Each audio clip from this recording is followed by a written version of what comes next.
ಅದಕ್ಕೆ ನಾನು ಎಲ್ಲ ಡೇಟಾ ಇವಾಗ ಕೊಡಿ ಅಂತ ಹೇಳ್ತಿದ್ದೀನಿ. ಎಲ್ಲ DC ಅವ್ರಿಗೆ, CO ಗೆ, SP ಅವ್ರಿಗೆ ಮತ್ತೆ ತಾಲೂಕು ತಹಸೀಲ್ದಾರ್ಗೂ ಕೂಡ ಕೊಡಿ ಅಂತ ಹೇಳಿದೀನಿ. ಯಾಕಂದ್ರೆ ಅವ್ರು ಗೊತ್ತಿದೆ ಇಷ್ಟು ಜನರಿದ್ದಾರೆ ಎಕ್ಸಾಮಿನೇಷನ್ ಎಲ್ಲರೂ ಇವತ್ತು ಅಟೆಂಡ್ ಆಗಿದ್ದಾರೆ ಅಂತ. ಎಕ್ಸಾಮಿನೇಷನ್ ತಡೆ ಆಗಲೇಬೇಕು 100%. ಕ್ಲಾಸ್ ಒಂದು ಕಡೆ ಇರಲಿ, ಬಟ್ ಈ ಸತಿ ಎಕ್ಸಾಮ್ ರಿಸಲ್ಟ್ಸ್ ಎಲ್ಲ ನಾವು ಕಲಿಕೆಗೆ ಹೆಚ್ಚು ಒತ್ತನ್ನು ಕೊಟ್ಟಿರೋದು. ಕಾರ್ಯಾಗಾರ ನಾವು ಏನೇನ್ ಮಾಡಿದ್ವಿ, ಕಾರ್ಯಾಗಾರ ಎಲ್ಲರೂ ಕೂಡ purely is connected to improving and helping to face exams. Exam ನ ಚೆನ್ನಾಗಿ ಫೇಸ್ ಮಾಡಿ, ಎಕ್ಸಾಮ್ ಹೋಗೋದಕ್ಕೆ ಭಯ ಆಗ್ಬಿಟ್ರೆ ನಿಮಗೆ ಸ್ವಲ್ಪ ಹೆಚ್ಚು ಕಮ್ಮಿ ಆಗುತ್ತೆ. ತುಂಬಾ ಮಕ್ಕಳಿಗೆ ಬಹಳ ಸ್ವತಂತ್ರವಾಗಿ ಹೋಗೋದಕ್ಕೆ ಬಹಳ ಸ್ಟ್ರಿಕ್ಟ್ ಆಗಿ ನಾವು ಹೇಳಿದ್ವಿ. ಬಟ್ 100% ಯಾರ್ಯಾರು ನೋಂದಣಿ ಮಾಡಿದ್ದಾರೆ ಎಲ್ಲರೂ ಕೂಡ ಎಕ್ಸಾಮ್ ತಗೊಂಡಿರ್ತಾರೆ. ಯಾರು ಕೂಡ ಮಿಸ್ ಆಗಬಾರ್ದು. ನೀವೇ ಪರ್ಸನಲ್ ಆಗಿ ನೋಡ್ತಕ್ಕಂಥ ವ್ಯವಸ್ಥೆ ನೀವು ಮಾಡಿರ್ತೀವಿ. ಯಾಕಂದ್ರೆ ಒಂದು ಮಾಡೋದು ಇಂಪಾರ್ಟೆಂಟ್ ಆಗುತ್ತೆ. ನಾವು ಪರ್ಸನಲ್ ಆಗಿ ತಗೊಂಡ್ರೆ ನಾವು ಸಕ್ಸಸ್ ಆಗ್ತೀವಿ. ಪರ್ಸನಲ್ ತಗೊಳ್ಬೇಕು. 28/2/2026 17/3/2026 PUC 2ನೇ ವರ್ಷದ ವಾರ್ಷಿಕ ಪರೀಕ್ಷೆ ನಡೆಯಲಿದೆ. ಅದರಂತೆ 18/3/2026 7/4/2026 10ನೇ ತರಗತಿಯ ವಾರ್ಷಿಕ ಪರೀಕ್ಷೆ ನಡೆಯಲಿದೆ. ಈ ಪರೀಕ್ಷೆಗೆ ಒಟ್ಟಾರೆ PUCಗೆ 7,10,363 ಮತ್ತು 10ನೇ ತರಗತಿಗೆ 9,02,889 ವಿದ್ಯಾರ್ಥಿಗಳು ಪರೀಕ್ಷೆಗೆ ಹಾಜರಾಗಲಿದ್ದಾರೆ. ಇದರಲ್ಲಿ ಹೊಸಬರು PUCಗೆ 6,46,801 ಮತ್ತು 10ನೇ ತರಗತಿಗೆ 8,12,855 ವಿದ್ಯಾರ್ಥಿಗಳು ಹಾಜರಾಗಲಿದ್ದಾರೆ ಎಂದು ಹೇಳಿ ಶಿಕ್ಷಣ ಸಚಿವ ಮಧು ಬಂಗಾರಪ್ಪ ನಿನ್ನೆ ಪತ್ರಿಕಾಗೋಷ್ಠಿಯಲ್ಲಿ ತಿಳಿಸಿದರು. ಯಾವುದೇ ವಿದ್ಯಾರ್ಥಿಗಳಿಗೆ ತೊಂದರೆಯಾಗದಂತೆ ಎಚ್ಚರ ವಹಿಸಲಾಗಿದೆ. ಜಿಲ್ಲಾಧಿಕಾರಿಗಳಿಗೆ, ತಹಶೀಲ್ದಾರ್ಗಳಿಗೆ, ಸ್ಥಾನಿಕ ಮಟ್ಟದ ಶಿಕ್ಷಣಾಧಿಕಾರಿಗಳಿಗೆ, ಮುಖ್ಯೋಪಾಧ್ಯಾಯರುಗಳಿಗೆ ಮತ್ತು ಶಿಕ್ಷಕರಿಗೆ ವಿಶೇಷ ಸೂಚನೆಯನ್ನ ಹೊರಡಿಸಿದ್ದು, ಯಾವುದೇ ಒಬ್ಬ ವಿದ್ಯಾರ್ಥಿಗಳು ಪರೀಕ್ಷೆಯಿಂದ ವಂಚಿತರಾಗಬಾರದು, ಅವರಿಗೆ ಯಾವುದೇ ರೀತಿಯಲ್ಲಿ ತೊಂದರೆ ಆಗಬಾರದು ಮತ್ತು ಮೂಲ ಸೌಕರ್ಯವನ್ನ ನೋಡ್ಕೋಬೇಕು. ಅದರಂತೆ ಅಲ್ಲದೆ ಪರೀಕ್ಷಾ ಸಮಯದಲ್ಲಿ ವಿದ್ಯಾರ್ಥಿಗಳು ಆತಂಕದಿಂದ ಬರೆಯುವ ವಾತಾವರಣವನ್ನು ಯಾವುದೇ ಕಾರಣಕ್ಕೂ ಸೃಷ್ಟಿ ಮಾಡಬಾರದು ಎಂದು ಹೇಳಿ ಎಲ್ಲ ಸಂಬಂಧಪಟ್ಟ ಅಧಿಕಾರಿಗಳಿಗೆ ಸ್ಟ್ರಿಕ್ಟ್ ಆಗಿ ನಿರ್ದೇಶನವನ್ನು ನೀಡಲಾಗಿದೆ ಎಂದು ಹೇಳಿ ಶಿಕ್ಷಣ ಸಚಿವ ಮಧು ಬಂಗಾರಪ್ಪ ತಮ್ಮ ಪತ್ರಿಕಾಗೋಷ್ಠಿಯಲ್ಲಿ ತಿಳಿಸಿದರು. ಮಕ್ಕಳಿಗೆ ಆರಾಮಾಗಿ ಓದ್ಕೊಳ್ಳಿ, ನೀವು ಮ್ಯಾಕ್ಸಿಮಮ್ ಪ್ರಯತ್ನ ಪಡಿ. ನಾವು ನಿಮ್ಮನ್ನ ಕರೆದು ಎಕ್ಸಾಮಿನೇಷನ್ ಮಾಡಿಸಿ ಬಹಳ ಸುರಕ್ಷಿತವಾಗಿ ಒಳ್ಳೆ ರೀತಿಯಲ್ಲಿ ಶಾಂತಿಯುತವಾಗಿ ಎಕ್ಸಾಮಿನೇಷನ್ ನಾವು ಮಾಡ್ತಾ ಇದ್ದೀವಿ. ಅದಕ್ಕೆಲ್ಲ ಪ್ರಿಪರೇಷನ್ ಕೂಡ ಇವತ್ತೇ ನಡೆಯುತ್ತಿಲ್ಲ. ಎಲ್ಲೂ ಕೂಡ ಯಾವುದೇ ತರದ ತೊಂದರೆ ಇಲ್ಲ. ಅದು ಮಾಧ್ಯಮದ ಮೂಲಕ ನಾನು ಹೇಳಲಿಕ್ಕೆ ನಾನು ಇಷ್ಟಪಡ್ತೀನಿ. ಮತ್ತೆ ಎಲ್ಲರೂ ಕೂಡ ಯಾವುದೇ ತರದ ಸೋಷಿಯಲ್ ಮೀಡಿಯಾ ಆಗಲಿ ಎಲ್ಲರೂ ಕೂಡ ಗಮನ ಕೊಡಬೇಡಿ. ಈ 1 ವರ್ಷದ ಕಷ್ಟಪಟ್ಟು ಓದಿರ್ತಕ್ಕಂಥದ್ದನ್ನ ಅದಕ್ಕೆ ಮಾತ್ರ ಕಾನ್ಸಂಟ್ರೇಟ್ ಮಾಡಿ. ಇನ್ನು ಬೇರೆ ಅವಶ್ಯಕತೆನೇ ಇಲ್ಲ. ನಮ್ಮ ಸುಧಾರಣೆಯನ್ನು ಕೂಡ ಸಾಕಷ್ಟು ನಾವು ತಂದಿದ್ದೀವಿ. ಮಕ್ಕಳ ಭವಿಷ್ಯಕ್ಕೆ ಇನ್ನೇನು ಸಹಕಾರ ಮಾಡಬೇಕು, ಯಾವತ್ತೂ ಕೂಡ ನಮ್ಮ ಸರ್ಕಾರ ಯಾವತ್ತೂ ಅವ್ರ ಜೊತೆಗೆ ಇರ್ತದೆ.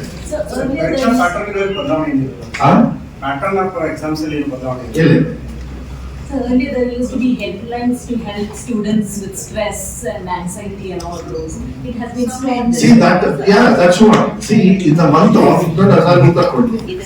helpline ಸಹ ಮಾಡಿ ಒಂದ್ ಕಡೆ ಇದ್ದೇ ಇರುತ್ತೆ. Any time they can call. ಅದಕ್ಕೆ ನಂಬರ್ ಬೇಕಾದ್ರೆ ನಾನು ಲಾಸ್ಟಿಗೆ ಗೋಪಾಲಕೃಷ್ಣ ಅವ್ರು ಹೇಳ್ತಾರೆ, ನೀವು ಹಾಕಿ ಅದು ಒಂದು ನಂಬರ್ ಕೊಡ್ತಾರೆ. ಗೋಪಾಲಕೃಷ್ಣ ಅವ್ರು ಹೇಳಿ ನಂಬರ್ ತಗೊಂಡು ಈಗ ಅದನ್ನ ಡಿಸ್ಪ್ಲೇ ಮಾಡಿ. ಆಮೇಲೆ ಇನ್ನೊಂದು, ಈ ವಿಚಾರಗಳನ್ನ ಎಕ್ಸಾಮ್ ಟೈಮ್ ಅಲ್ಲಿ ಯುದ್ಧ ಕಾಲ ಸ್ಪಷ್ಟಾಭ್ಯಾಸ ಆಗ್ಬಾರ್ದು. ನಾಳೆ ಎಕ್ಸಾಮ್ ಇದೆ, ನಂಗೆ ಈ ಟೆನ್ಷನ್ ಇದೆ ಅಂತ ಅವ್ರಿಗೆ ಫೋನ್ ಮಾಡಬೇಕು.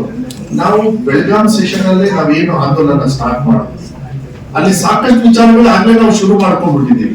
ಟೀಚರ್ಸ್ ಹೋಗಿ ಮಕ್ಕಳನ್ನ ಭೇಟಿ ಮಾಡಿ ಅಲ್ಲೇ ಸಮಸ್ಯೆ ಆಗಿದೆ. So will not get much calls ನಾವು.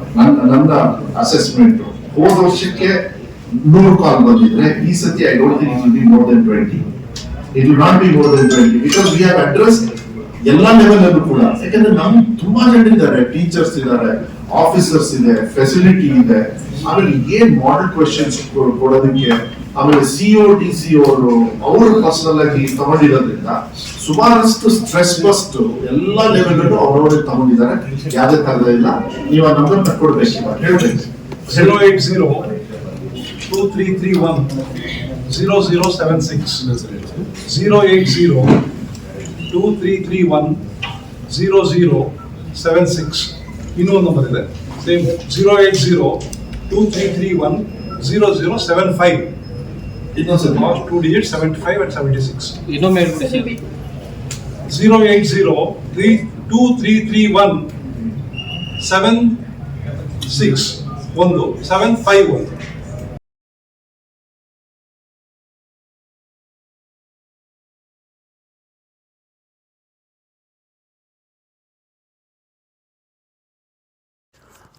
ವಿದ್ಯಾರ್ಥಿಗಳಿಗೆ ಯಾವುದೇ ರೀತಿಯಲ್ಲಿ ತೊಂದರೆಯಾಗದಂತೆ ಸ್ಥಾನಿಕ ಮಟ್ಟದಲ್ಲಿ ಶಾಲಾ ಮಟ್ಟದಲ್ಲಿ ಕ್ರಮ ತೆಗೆದುಕೊಳ್ಳಲಾಗಿದೆ.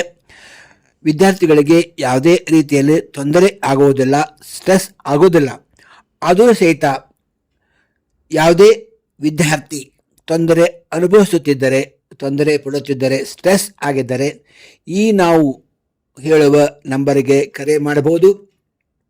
08023310075 08023310076 08023310075 ಮತ್ತು 08023310076 ಕರೆ ಮಾಡಿ ತಮ್ಮ ತೊಂದರೆಯನ್ನು ಹೇಳಬಹುದು, ಸರಿಪಡಿಸಿಕೊಳ್ಳಬಹುದು ಎಂದು ಹೇಳಿ ಶಿಕ್ಷಣ ಸಚಿವ ಮಧು ಬಂಗಾರಪ್ಪ ಈ ಸಂದರ್ಭದಲ್ಲಿ ತಿಳಿಸಿದರು. PUCಗಾಗಿ 5174, SSLCಗಾಗಿ 15941 ಪರೀಕ್ಷೆಗೆ ಕಾಲೇಜು ಮತ್ತು ಶಾಲೆಗಳು ನೋಂದಾವಣೆ ಮಾಡಿಕೊಂಡಿವೆ. ಈ ಎಲ್ಲ ಕೇಂದ್ರಗಳಲ್ಲಿ PUCಗಾಗಿ 1217, SSLCಗಾಗಿ 2871 ಪರೀಕ್ಷಾ ಕೇಂದ್ರಗಳನ್ನು ತೆರೆಯಲಾಗಿದೆ. ಹಾಗೂ PUC ಫಲಿತಾಂಶವನ್ನು 7/4/2026, SSLC ಪರೀಕ್ಷೆ ಫಲಿತಾಂಶವನ್ನು 24/4/2026 ಪ್ರಕಟಿಸಲು ಕ್ರಮ ತೆಗೆದುಕೊಳ್ಳಲಾಗಿದೆ ಎಂದು ಹೇಳಿ ಶಿಕ್ಷಣ ಸಚಿವ ಮಧು ಬಂಗಾರಪ್ಪ ತಿಳಿಸಿದರು. ವಿದ್ಯಾರ್ಥಿಗಳು ಯಾವುದೇ ರೀತಿಯಲ್ಲಿ ತೊಂದರೆಯನ್ನು ಅನುಭವಿಸಬಾರ್ದು, ಸ್ಟ್ರೆಸ್ ಆಗಬಾರ್ದು. ಸಂತೋಷದಿಂದ, ಖುಷಿಯಿಂದ, ಯಾವುದೇ ಅಡಚಣೆ ಇಲ್ಲದೆ ಪರೀಕ್ಷೆಗೆ ಹಾಜರಾಗಬೇಕು. ಮತ್ತು ಏನಾದರೂ ನಮಗೆ ತೊಂದರೆ, ಸಮಸ್ಯೆಗಳು ಕಂಡು ಬಂದರೆ ಕೂಡಲೇ ತಮ್ಮ ಶಿಕ್ಷಕರನ್ನು, ಮುಖ್ಯೋಪಾಧ್ಯಾಯರನ್ನು ಕಂಡು ಬಗೆಹರಿಸ್ಕೋಬೇಕು. ಪಾಲಕರೊಂದಿಗೆ ಸಹಿತ ಬಂದು ತಮ್ಮ ಯಾವುದೇ ಸಮಸ್ಯೆಯನ್ನು ಬಗೆಹರಿಸಿಕೊಳ್ಳಬಹುದು ಎಂದು ಹೇಳಿ ಸಚಿವರು ಪತ್ರಿಕಾಗೋಷ್ಠಿಯಲ್ಲಿ ತಮ್ಮ ವಿಷಯವನ್ನು ತಿಳಿಸಿದರು. ವಿದ್ಯಾರ್ಥಿಗಳು ಯಾವುದೇ ರೀತಿಯಲ್ಲಿ ತೊಂದರೆ ಅನುಭವಿಸುತ್ತಿದ್ದರೆ ಶಿಕ್ಷಣ ಮಾರ್ಗದರ್ಶಿಯನ್ನು ಸಹಿತ ತಾವು ಸಂಪರ್ಕ ಮಾಡಬಹುದು. ನಮ್ಮ ದೂರವಾಣಿಯನ್ನು ಈ ಕೆಳಗೆ ನಾವು ಡಿಸ್ಪ್ಲೇ ಮಾಡ್ತಾ ಇದ್ದೀವಿ. 8296528356 8296528356 ಇದು ಶಿಕ್ಷಣ ಮಾರ್ಗದರ್ಶಿಯ ಸಹಾಯವಾಣಿ ಅಂತ ಹೇಳ್ಬೋದು. ವಿದ್ಯಾರ್ಥಿಗಳು ಯಾವುದೇ ರೀತಿಯಲ್ಲಿ ತೊಂದರೆ ಅನುಭವಿಸ್ತಿದ್ದರೆ ಇದಕ್ಕೆ ತಾವು ವಾಟ್ಸಪ್ ಮಾಡ್ಬೋದು, ಕರೆ ಮಾಡಬಹುದು. ನಾವು ಸಂಬಂಧಪಟ್ಟ ಅಧಿಕಾರಿಗಳಿಗೆ ಈ ವಿಷಯವನ್ನು ತಿಳಿಸಲು ನಾವು ಪ್ರಯತ್ನ ಪಡ್ತೇವೆ. ಈ ಮೊದಲು ತಾವು ತಮ್ಮ ಶಿಕ್ಷಕರನ್ನು, ಮುಖ್ಯೋಪಾಧ್ಯಾಯರನ್ನು ತಮ್ಮ ಸಮಸ್ಯೆಗೆ ಬಗೆಹರಿಸಲಿಕ್ಕೆ ಪ್ರಯತ್ನ ಪಡಿ. ಆದಾಗ್ಯೂ ಸಹಿತ ತಮ್ಮ ಸಮಸ್ಯೆ ಬಗೆಹರಿಯದಿದ್ದರೆ ಈ ಕೂಡಲೇ ನಾವು ತಿಳಿಸುವ ಶಿಕ್ಷಣ ಮಾರ್ಗದರ್ಶಿಯ ನಂಬರಿಗೆ ಕರೆ ಮಾಡಿ, ವಾಟ್ಸಪ್ ಮಾಡಿ ತಮ್ಮ ಸಮಸ್ಯೆಯನ್ನು ತಿಳಿಸಬಹುದು. ನಿರಂತರವಾಗಿ ಶಿಕ್ಷಣ ಮಾರ್ಗದರ್ಶಿಯನ್ನು ನೋಡ್ತಾ ಇರಿ.